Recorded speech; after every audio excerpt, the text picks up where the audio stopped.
faites bien de nous avoir choisis pour vous informer. Il est 20 h à Libreville, la capitale gabonaise. Madame, Messieurs, bonsoir. Voici les titres de ce journal.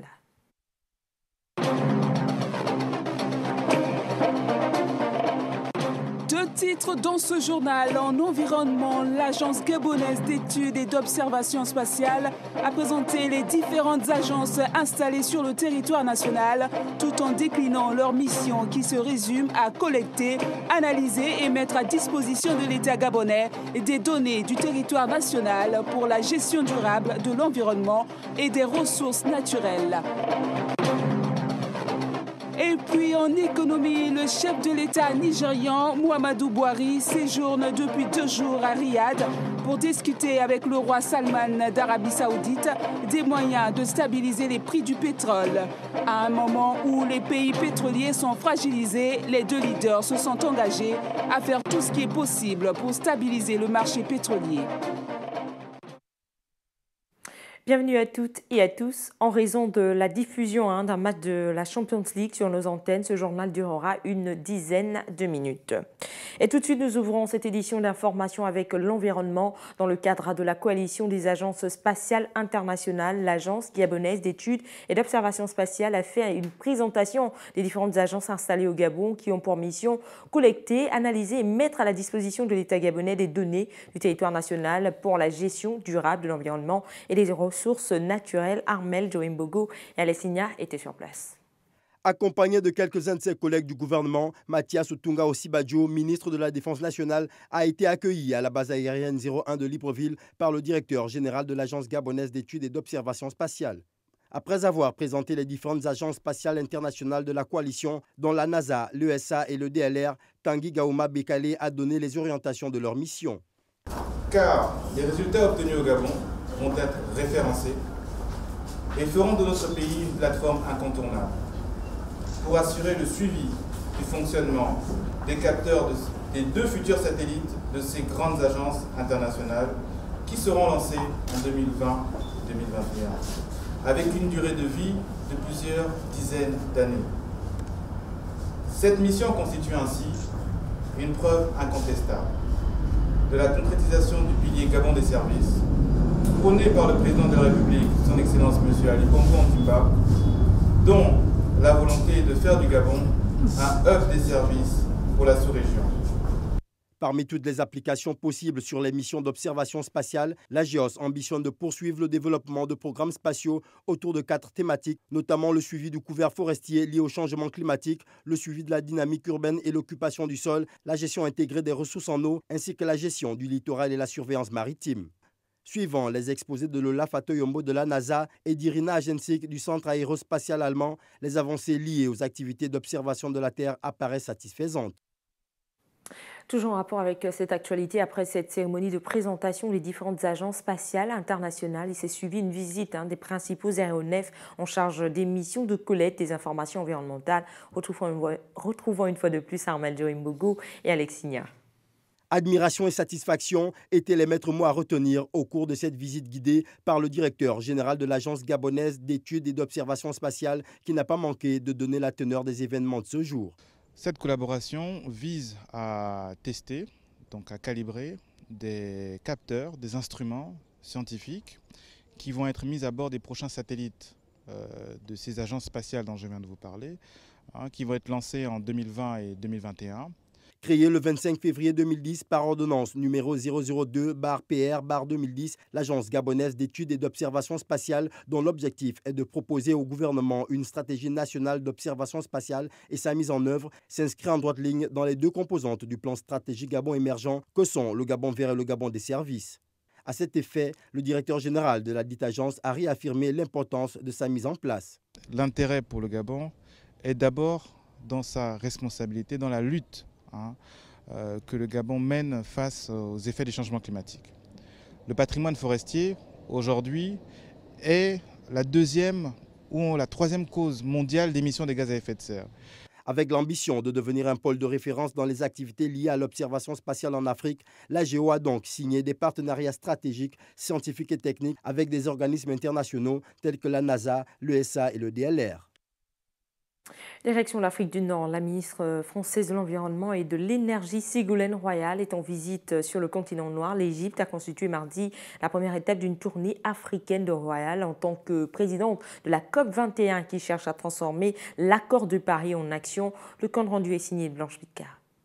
Le développement des énergies renouvelables sur un continent où 600 millions de personnes n'ont pas accès à l'électricité, les projets d'adaptation au changement climatique et la préparation de la cérémonie de signature de l'accord de Paris le 22 avril à New York. Le menu de cette tournée africaine de Ségolène Royal est donc bien chargé. L'Afrique est un des continents les plus impactés par le réchauffement climatique et le moins responsable du réchauffement climatique, c'est celui qui utilise le moins des énergies fossiles. Et par conséquent, si la communauté mondiale qui s'est engagée sur cet accord de Paris doit passer des paroles aux actes, c'est bien sur le continent africain que nous devons le faire. L'Égypte préside le comité des chefs d'État africains pour le changement climatique et joue à ce titre un rôle clé dans l'initiative sur les énergies renouvelables en Afrique lancée lors de la COP21. Et pour cela, un soutien financier des pays développés s'avère plus que nécessaire. 10 milliards d'euros, 10 milliards de dollars qui ont été promis pour l'électrification de l'Afrique. La France en met 2, parce que la France s'est beaucoup engagée. Donc il y a aussi une très forte attente à l'égard de la France. Et donc je viens un peu avec ces deux compétences, à la fois la ministre française de l'énergie et en même temps, bien évidemment, la présidente de la COP. Après l'Égypte, Ségolène Royal se rendra ensuite en Éthiopie, puis en Côte d'Ivoire, en Guinée et au Sénégal. Nous ouvrons la page économie de ce journal. JE Gabon, en partenariat avec Sobraga, ont offert aux jeunes économiquement faibles des boissons dans l'objectif de les aider à être autonomes dans les activités génératrices de revenus avec le concept Freeze Day qui consiste à développer les techniques de vente sur le terrain. Ces jeunes vont pouvoir bénéficier de leurs gains pour créer leurs projets. Judith Koindo et Yannick Edo pour les détails. C'est dans le cadre du programme X-Time que JE Gabon, qui contribue au soutien des jeunes économiquement faibles, notamment par la formation, a mis en place Freeze Day, un concept qui suscite ces derniers à aller vers le client dans l'objectif de vendre leurs boissons. Le partenariat avec la société Sobraga a permis à ces jeunes d'acquérir cet arsenal. Les responsables reviennent sur les objectifs de ce programme. L'objectif de cette opération, c'est d'abord de susciter un peu l'esprit d'initiative et de développer des techniques de vente auprès des participants au programme X-Time. Parce qu'il faut dire que cette initiative se déroule dans le cadre d'un programme qui s'appelle X-Time et qui est destiné aux jeunes déscolarisés et économiquement faibles. Et dans ce cadre, ils reçoivent une formation en entrepreneuriat. Donc ils apprennent à créer une activité génératrice de revenus.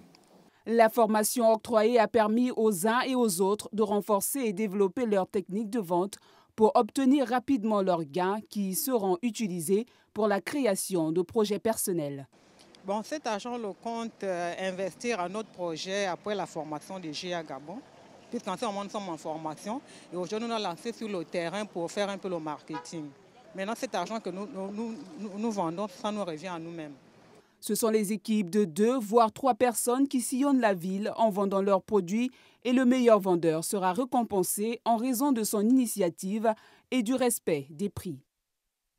Et nous restons en économie comme annoncé en titre. Le président nigérian Muhammadu Buhari est à Riyad pour discuter avec le roi Salman d'Arabie Saoudite des moyens de stabiliser les prix du pétrole, principale source de revenus de ce pays. Les deux leaders se sont engagés à faire tout ce qui est possible pour stabiliser le marché pétrolier. Retrouvons une fois de plus Judith Koindo.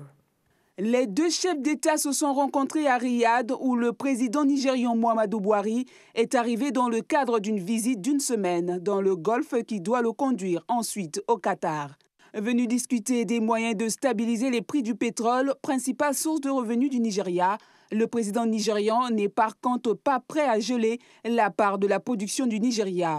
L'Arabie Saoudite et la Russie, les 2 premiers producteurs mondiaux de brut, avaient proposé il y a 1 semaine, au terme d'une réunion à Doha avec le Qatar et le Venezuela, que tous les pays producteurs gèlent leur niveau de production à son niveau de janvier pour soutenir les prix. Le Nigeria souffre de la chute des prix du pétrole qui a considérablement réduit les revenus publics et a affaibli la monnaie nationale, le Naira, même si le président Buhari s'est pour l'instant refusé à dévaluer.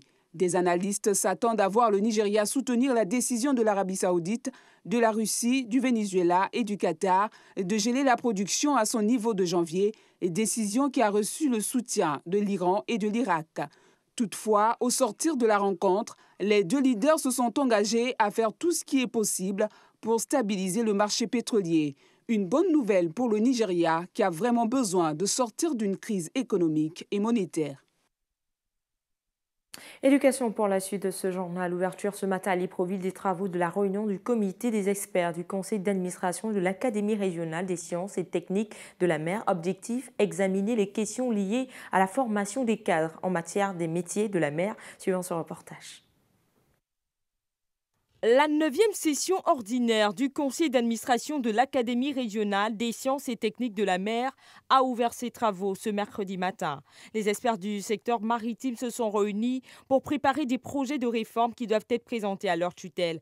C'est justement à ce niveau que devra se situer le rôle qui nous incombe. Certes, la décision ne nous appartient pas, puisqu'il nous revient de la préparer et de la faire mettre en application. Alors prenons le courage de briser les tabous du passé. Tous les prétextes tendant à se cacher derrière la souveraineté des États sont à proscrire parce que nous aimons la mer et ce qu'elle nous apporte à tous et surtout aux générations futures est plus important.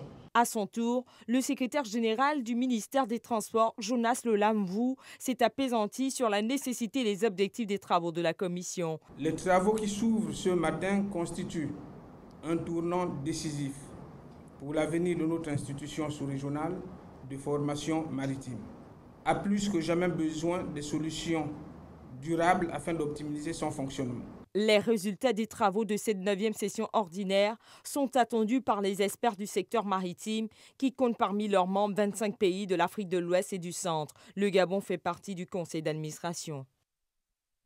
Une note de politique dans ce journal. Blaise Compaoré, désormais citoyen ivoirien. Le décret présidentiel signant sa naturalisation a été rendu public hier à Abidjan. L'ancien président du Burkina Faso pourrait ainsi échapper au mandat d'arrêt international lancé contre lui par les autorités burkinabées actuellement. Les explications de Blanche Pitcar. Le décret en lui-même est daté de novembre 2015, soit un mois après sa chute à Ouagadougou, suivi de son exil en Côte d'Ivoire. Seulement, depuis quelques mois, Blaise Compaoré est sous le coup d'un mandat d'arrêt international pour son implication présumée dans la mort de l'ancien chef d'État Thomas Sankara. Cette naturalisation vient donc en rebondissement dans cette affaire, car il apparaît désormais clairement impossible pour la Côte d'Ivoire de procéder à son extradition. François Compaoré est l'autre bénéficiaire d'une naturalisation. Il s'agit du petit frère de Blaise Compaoré, exilé lui aussi en Côte d'Ivoire. Les autorités ivoiriennes ne souhaitent pas commenter ces informations. C'est une affaire strictement personnelle, réagit une source. À Ouagadougou, la nouvelle fait débat entre partisans et adversaires de celui qui a dirigé le Burkina Faso pendant près de 27 ans. Cependant, pour la plupart des Burkinabés, l'urgence est ailleurs. L'important pour la stabilité du pays, c'est surtout de neutraliser les anciens membres de l'ex-régiment de sécurité présidentielle, selon Alpha Bari, qu'il a déclaré lors de sa visite au président Ouattara à Abidjan. La justice, elle, suit son cours. Certains appellent même à l'intervention de la Cour pénale internationale. Une démarche bien peu probable. Le président ivoirien a en effet promis il y a quelques semaines de cela qu'il n'enverrait plus de citoyens ivoiriens à la CPI. Une note de sport avant de clore ce journal. Candidat à la présidence de la FIFA prévu ce 26 février, le Sud-Africain Tokyo Sexwale ira aux élections sans le soutien de la Confédération africaine de football et aussi de la Confédération sud-africaine de football, un handicap qui serait préjudiciable à l'ancien compagnon de cellule de Nelson Mandela. Mamadou Niang pour le point. Ancien compagnon de prison de Nelson Mandela, ex-animateur de télévision devenu richissime homme d'affaires, le Sud-Africain Tokyo Sexwale rêve de devenir le premier président africain à la tête de la FIFA, mais cette mission semble quasi impossible après une campagne terne. Ambitieux et charismatique, le candidat de 62 ans s'est longtemps présenté comme l'homme du changement, lui qui n'a jamais occupé le moindre poste dans l'exécutif de l'instance du football mondial. Davantage connu pour son engagement politique et son sens des affaires, ses partisans estiment qu'il aurait le mérite d'apporter du sang neuf dans une FIFA rongée par un retentissant scandale de corruption. Depuis son entrée en lice, Sa campagne n'a pourtant jamais vraiment décollé. Et depuis février, la Confédération africaine de football a publiquement annoncé qu'elle soutiendrait le Cheikh Salman pour l'élection de vendredi à Zurich. Selon une source interne, même la Fédération sud-africaine de football pourrait choisir un autre candidat que Tokwe Sekwale. Sans le soutien de son propre continent qui a choisi Cheikh Salman, la candidature de Moussima Gabriel Sekwale, surnommé Tokyo dans sa jeunesse pour sa passion pour le karaté, est devenue presque anecdotique et le candidat se dirige vers un échec cuisant. Voilà, comme je vous le disais, chers téléspectateurs, ce journal prendra qu'une dizaine de minutes. Ce journal est donc à présent terminé, mais avant le rappel des titres qui l'ont constitué.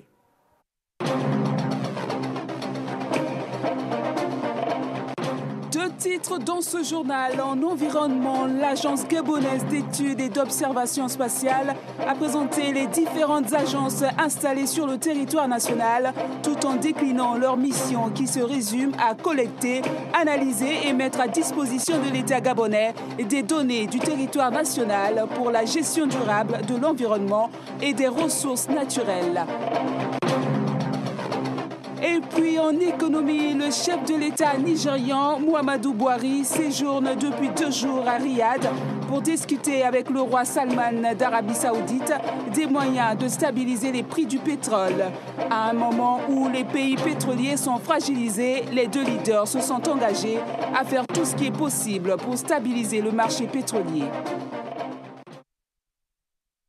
Toute l'équipe technique se joint à moi pour vous dire merci de nous avoir suivis. Juste après ce journal, le plateau Champions League Mag avec Willy Tonangoy de Bambera pour une affiche Manchester City contre le Dynamo de Kiev. Restez sur Canal 7, votre chaîne panafricaine à demain 20h. Bonsoir.